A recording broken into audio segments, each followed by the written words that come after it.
Okay, well then, welcome everybody.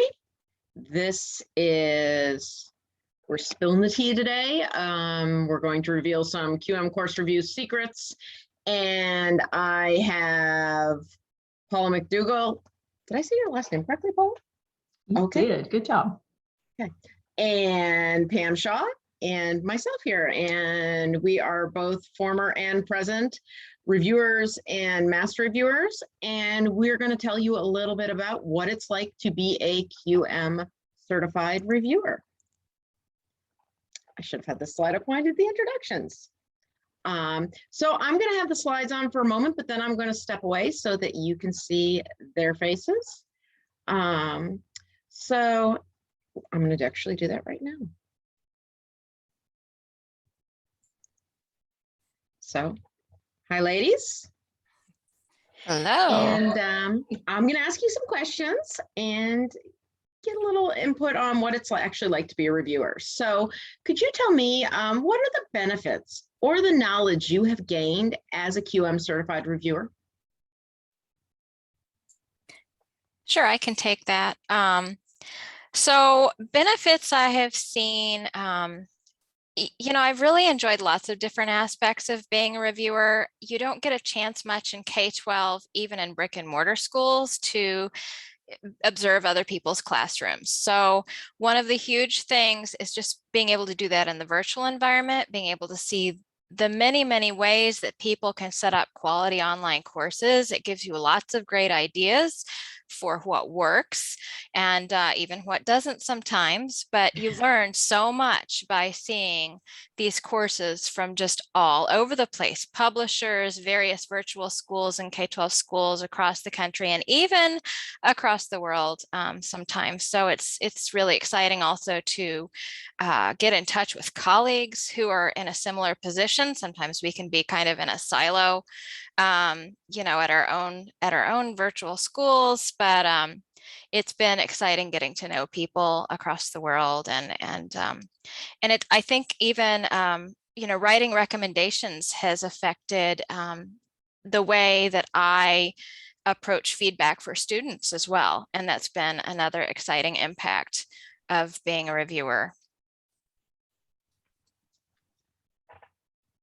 Thank you. Paul, do you have anything you want to add? I will just second what Pam said and add something else that has really been a cool experience, for lack of better description there for me, is not only to see different courses, to see different implementations, to see different ideas and be inspired by what you see in other organizations, but also to have an experience to immerse myself in a different learning management system or LMS than what I'm used to using. Our organization uses Canvas primarily. And so I definitely am at this point probably a top level Canvas user. I don't know that I would ever say expert in anything, but I don't have an opportunity to see a lot of courses in action that use other LMSs. And so that's one really neat thing that I have been able to see and be able to understand more. We're part of an organization that partners us, Virtual Arkansas partners with other organizations that are similar to us across the country, and not all of those use the Canvas LMS. So my QM reviews have given me an opportunity to be able to immerse myself in some of those other types of LMSs that are used, so I understand a bit more conversations and triumphs and struggles that other organizations may be having based on what platform they're using. Yeah, and to piggyback off of that, when you have to review a course in a different LMS than you're used to, suddenly you understand what experience a brand new student to online learning goes through, and that really makes you empathetic and also realize what sort of orientation activities may need to be included in your courses to make sure that their questions are answered and they know where to go and what to do, because that's very different from one LMS to another. Definitely. No, that's an excellent point. So going through as reviewers and looking to, as you're also, I should tell everybody, you're also master reviewers, which means you're chair, you run the review teams. As master reviewers, what do you see reviewers struggling with? And then I kind of will follow up with that by asking what you can do to support them. I'll start by saying definitely some of the things that I have seen reviewers struggle with, especially new reviewers, are those different types of learning management systems that I just mentioned. And so me being able to support them as a master reviewer, it has been incredibly helpful for me to be immersed in different LMSs and to learn myself how to navigate, how to find grades, how to find just different resources that are parts of different types of courses that are just unfamiliar. Like Pam said, it's like being a brand new student when you delve into a new course sometimes, and that can be really unnerving even for a reviewer who just kind of can't find their way around. I found even as a seasoned reviewer, sometimes finding your way around. Yeah, for sure. And another thing is like giving the team kind of tips, like within the course review management system as a review is ongoing. Sometimes, especially new reviewers don't realize that you can pop in and you can see a draft of the final report as it's ongoing, you know, and if you're looking at something and go, I can't find it, I can't find it, I can't find it, and you're kind of panicky, you know, you can always reach out to your chair with that question. But on the other hand, you know, go in and look at that the draft of the final report, see what's there, see if somebody else is saying where it is and giving evidence to that effect. Or on the other hand, if they also can't find it, then that's a hint to, you know, ask the chair and make sure. But there's a lot of things about just the review process itself that master reviewers, just having the experience, can help reviewers navigate all of that and just provide support for it. That's a good point. That's a good point that that resource is always there. And it's so nice for those of you who are submitting reviews that you can kind of keep an eye on what's going on as well. So I know that a lot of people, especially as we're talking about learning these new LMSs and not being able to find things and some of those fun challenges as reviewers. I know people are sometimes concerned about the amount of time it takes to serve on a review. On average, how long would you say serving on a review takes? I would say, I mean, the estimate we tend to give people is allow for about 12 to 15 hours, just on average. But, you know, it really depends on your level of experience and the course itself and how much work that course might need. You know, you see courses where you just kind of go through the specific review standards and you're like, check, check, check, yep, yep, yep. And it's everything, but these tend to be, you know, places that have done a lot of reviews and really have this down. But if you have places who are preparing for reviews, that might take a little longer. If it might be their first or second review, you know, and they're still preparing all of their courses and they're using the course review process to kind of highlight, oh, these are areas we need to work on. So certainly, you know, new reviewers can plan to spend a bit more time, and there are reviews that will take more time just by virtue of needing to provide more suggestions for improvement and support to the course representative to help them along with that.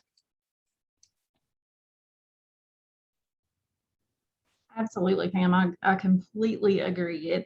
The amount of time that it takes, I think, really depends on how experienced you are as a reviewer in general, because that means you are much more familiar and accustomed to using the QM system for completing all the different steps that it takes to really take a deep dive and look at standards and find the things that you need to find in the course. It also, I completely agree, depends on how experienced the organization is. For example, there are a couple organizations in particular that I've done several reviews for at this point, and those take me very little time. I know exactly what to look for, where to look for it, kind of know some of those things that I've pointed out in the past to be tuned into to see, hey, have they fixed these things after, several reviews have gone through and they've gotten the same comments. There are also organizations who go above and beyond in their QM prep process. And so they provide some additional documentation that really kind of helps you find what you need in a very easy, very, very quick format. So some of those reviews can be done in, I would say, as little as maybe 3 to 4 hours. But then again, you will have some now and then that they're brand new to the process, or maybe their course has not really been updated recently, and they take a much more keen eye and much more time to get through. Yeah, and another thing that impacts is whether it's a content review where you're just looking at just the content standards. If that organization has had a template review done in the past and the template that they build all their courses in has already met expectations for all those template standards. So the content review, you're not doing quite as much. You'll get full reviews though, where you have to do the entire rubric and all of the specific review standards. So that's another impact on time that I think new reviewers may or may not be expecting, but as people from QM reach out to them, they'll kind of explain, this is a content review, or this is a full review of a 1 semester course versus a 2 semester course, and there's a lot of different review types that can impact the timing of that review as well, and how much time things take. And one thing I found that once I was established as a reviewer, and after a few years of reviewing, I really got down a rhythm of how I did that review. And this is just what I knew the rubric. And like you said, Paula, if you're doing the same reviews for the same publishers, you really kind of get to know that LMS and that design, and you do get kind of that rhythm down. So I'm just wondering, what's your approach? Because I think we all have different approaches. So what's your approach when you're reviewing a course?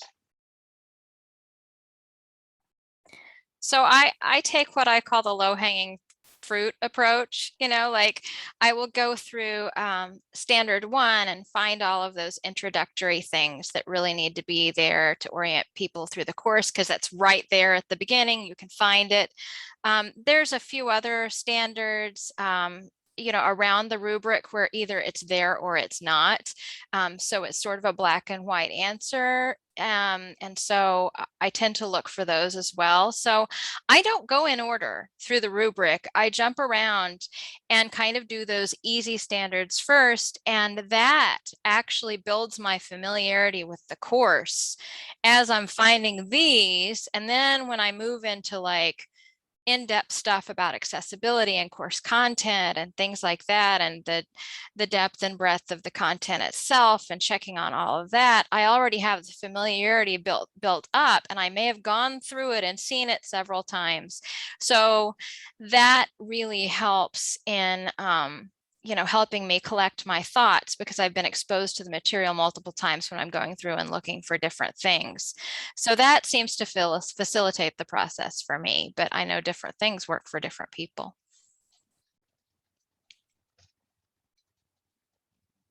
Well, apparently Pam and I are really similar in the way we attack a review.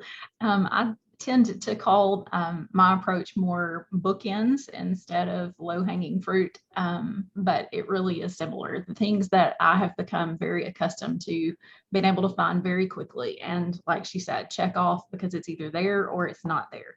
Those are the things that I like to do first, because that gives me almost a sense of accomplishment that I'm seeing some check marks on that worksheet.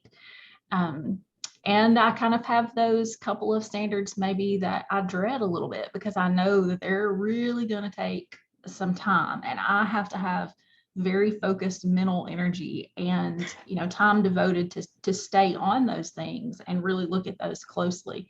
And I don't always have a block of time that I can sit down and really take an in-depth look. So it makes me feel better to check off the things that are fast first.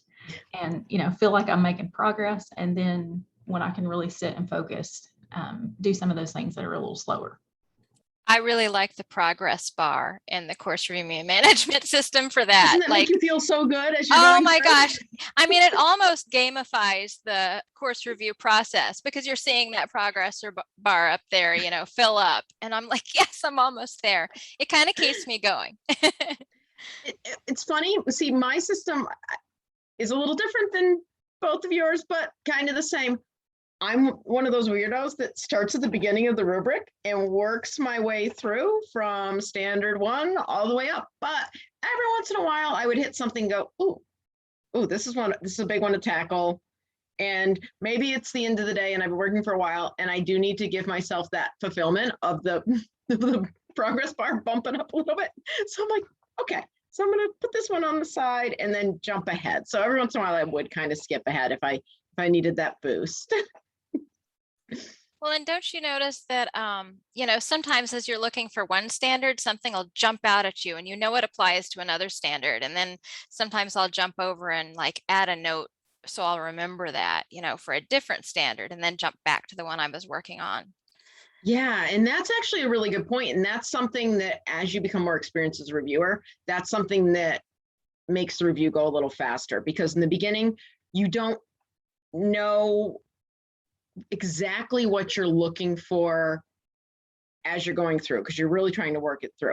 But as you become more seasoned, so you see that and you're thinking, oh, I'm going to need that later in the review. Okay, I'll just tackle it now, because you kind of encounter it. So that's a really good point. And that definitely cuts some time as you become more seasoned. Bringing back all these great reviewer memories. So let's see. I'm watching the time, so I want to be aware of that as I go through. So I have a question for each of you. So I'm going to start with my question for Paula.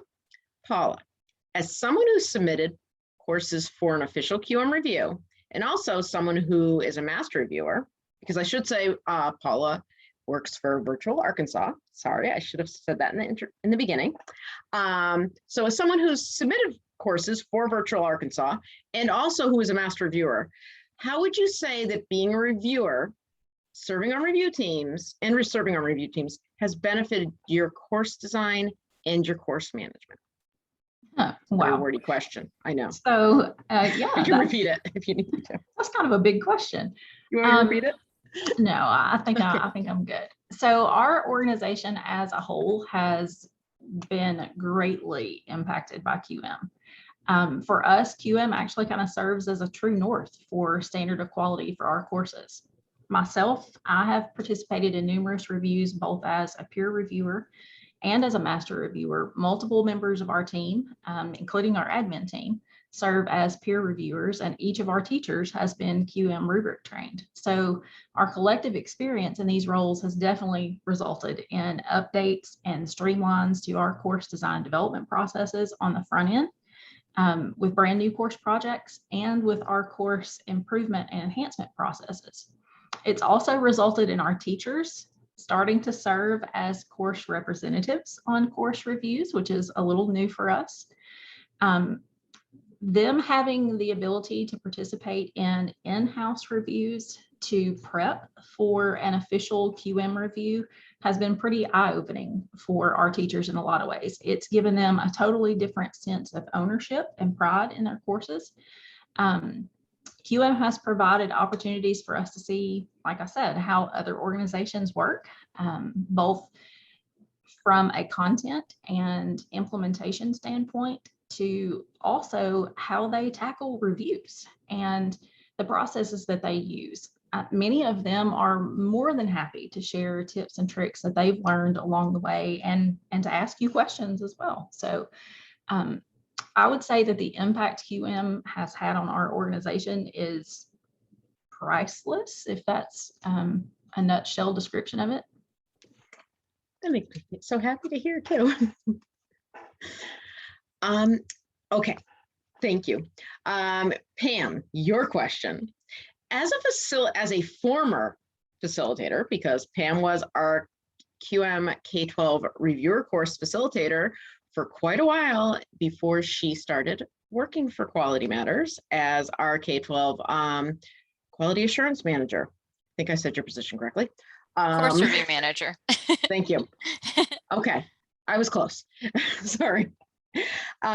So as a former facilitator of the K-12 reviewer course, can you talk about how the course prepares people to do an actual review? And also, what are some things that you find new reviewers feel hesitant about in terms of their readiness? Sure. So in terms of preparation, the course begins, of course, with a overview of just reviewing that QM rubric, making sure they're comfortable writing good, solid recommendations. And then we move pretty quickly on into being able to analyze recommendations of other people and discuss those amongst the participants in the course. And they really take them apart, like based on every single part of the elements of a helpful recommendation, and really identify ways in which they can be improved and strengthened, because that's such a huge part of being a reviewer, is providing those quality recommendations, because I mean, that's the whole purpose. You're really trying to help the course representative improve that course, and it's essential to find excellent evidence from the course, provide details, provide suggestions for improvement as a best practice, whether that you determine that specific review standard is met or not. It's really important to do all of that. And so that's all essential part of that course, and being able to discuss amongst themselves what looks good and what doesn't. And there's lots of opportunities for private feedback between you and the facilitator as well. So you'll have opportunities to write your own recommendations and get lots of good feedback, detailed feedback about what you did really well and what works and maybe what can be improved. And so that culminates in a practice review experience. It's sort of a miniature review of 8 specific review standards, where you're given a weekend and a few days, depending on timing and your schedule, to work through those 8 specific review standards. And they tend to be a little bit challenging, because since we have to make that, does this course meet this specific review standard at 85%? Well, we oftentimes ride the line a little bit in the course you're going to get to look at, so that you really have to think through and weigh the evidence and decide where on either side of that line you might fall, and what sort of supporting suggestions you might give to help that improve. So that's another part, is just like, it's not going to be black and white necessarily, but it really challenges reviewers in thinking about that. And again, it's a collegial experience. You get to compare with the other course participants, and again, get really good feedback from the facilitator. In terms of things that new reviewers are concerned about, of course, like, how do you approach this? My goodness, this took a lot of time. Wow. It's a little shocking, and they're only looking at 8 instead of the full rubric, so we do have discussions in that course about how do we make this more efficient? What works for you? What have you learned? What are suggestions that people have? And they can exchange what worked for them. And at the end of the course, there is a place to share concerns and things that they might be worried about. And another thing besides timing, some people are just like, I'm not prepared, I'm not ready for this, but that gives an opportunity to say, that's what the master reviewer is for. That's what your chair is for. They train in their master reviewer course on coaching their teams. And so that's what they're there for. And the emails that master reviewers send out to their teams, they will ask, is this your first time on a review? Please let me know.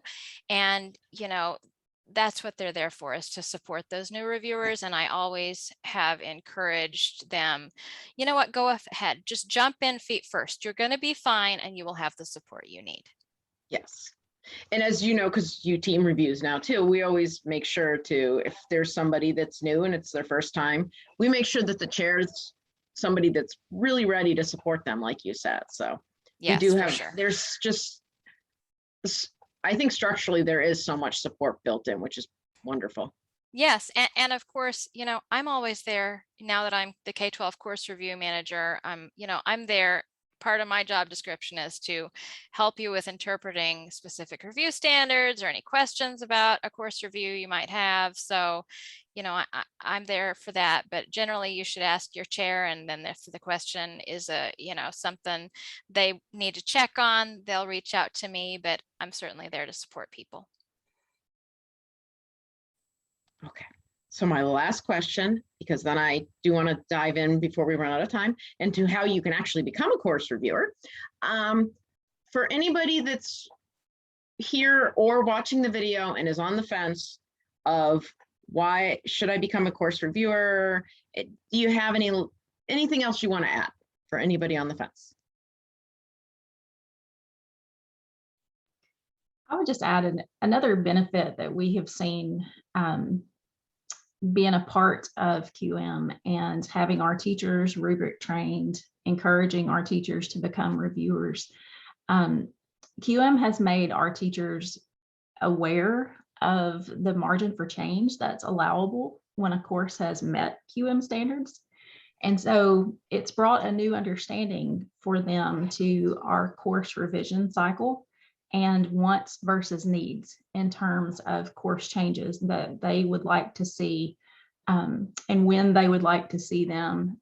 And just like I said earlier, it really has opened their eyes and made them much more owners of their course content and, you know, proud of having that stamp of approval. So if you're on the fence about it, definitely QM will impact your organization, from instructional designers to teachers and administrators to end users, in ways that you just can't even imagine. So if you're on the fence, hop off the fence and just do it, because you definitely will not regret it. Yeah, absolutely. And you know, some people, you might be the first person in your organization to go through this. And, you know, I was one of the first people to go through and become, you know, eventually a master reviewer. You know, I got going, we were given the applying the rubric course, I don't know, 7 years ago at Illinois Virtual School, where I worked prior to this. And you know, I just kept going, and I was tapped by my organization. Hey, you know, we need some help with this. We're trying to increase our course quality. And I would have our curriculum director, you know, reach out to me and have me do special projects. So I became a SME in that area.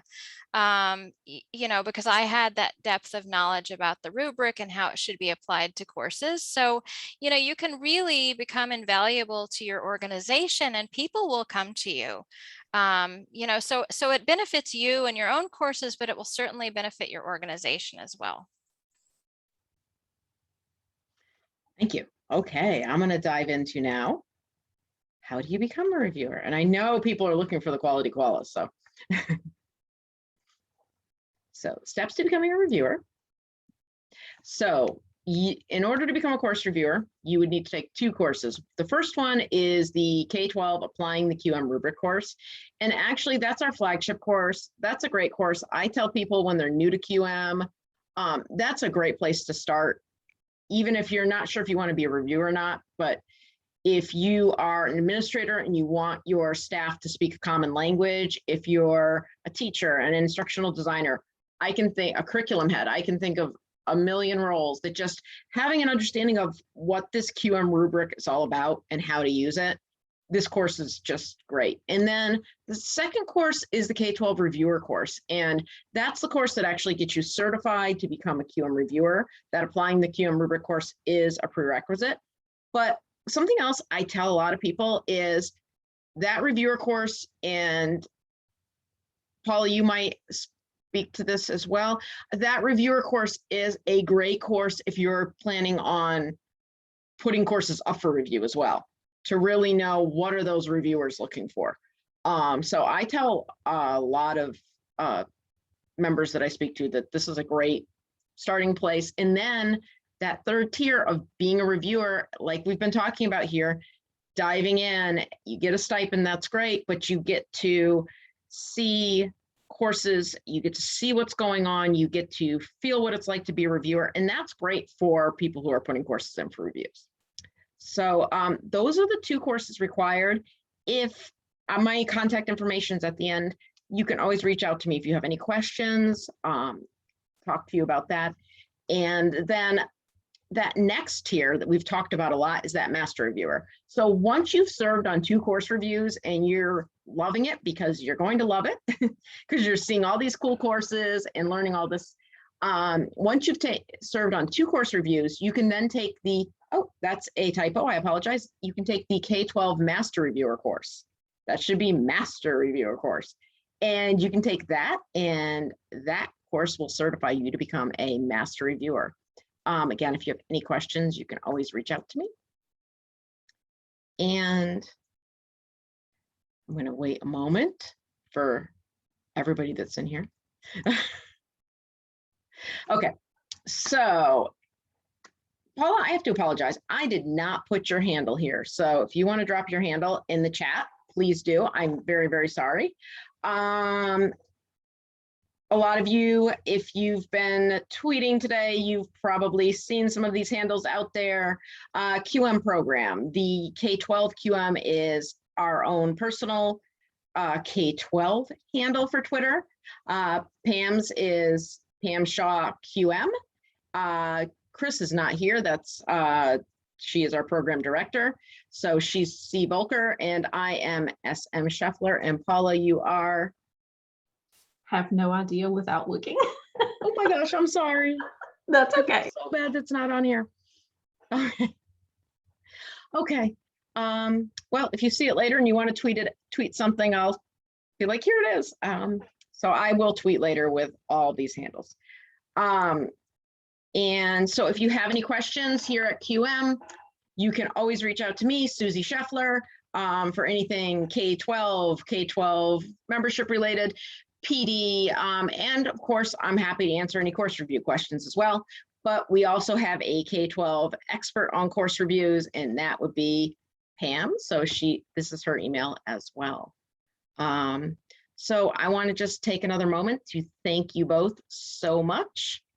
I have 2 minutes, correct? Or I have 7 minutes, don't I?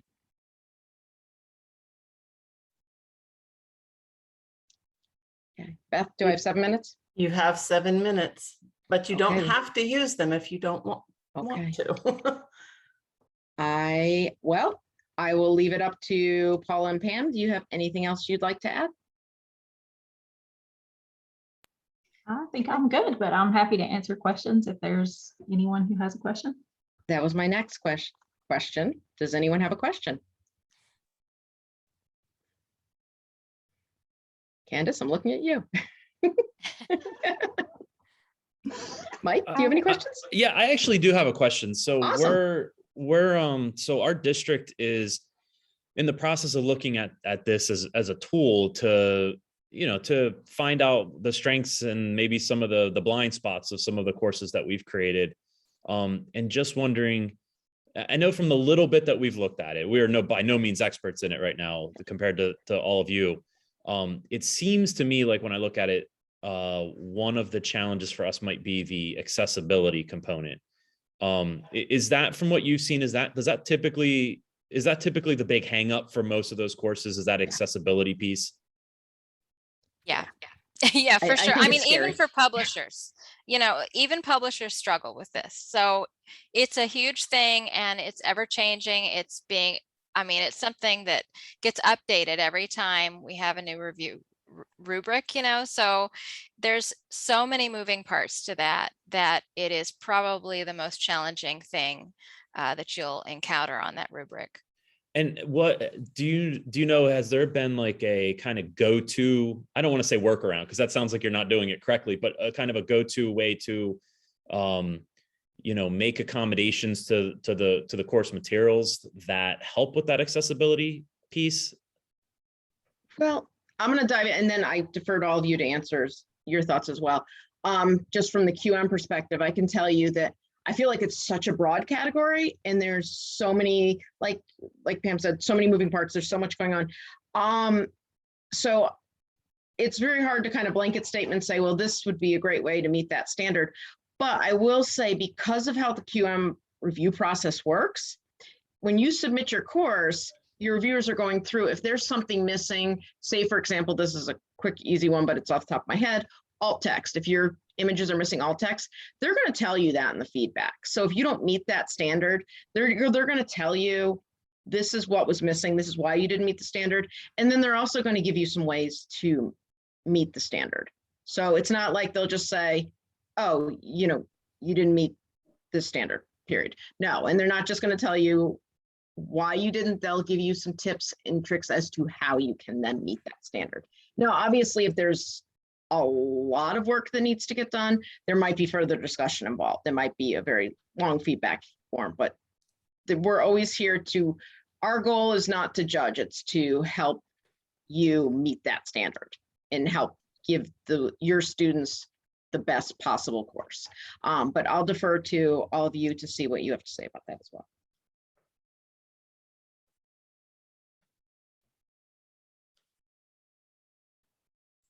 Sorry, I suddenly lost batteries on my mouse, and I was like, I can't see my pointer. I have no idea. So I had a second mouse handy next to me. So I don't know if you've seen if you've attended any of the sessions that Chris Smith did today, but he is a fantastic resource. We do have an accessibility user resource site that is free for anybody to join and ask questions, and we have 10 tons of resources there.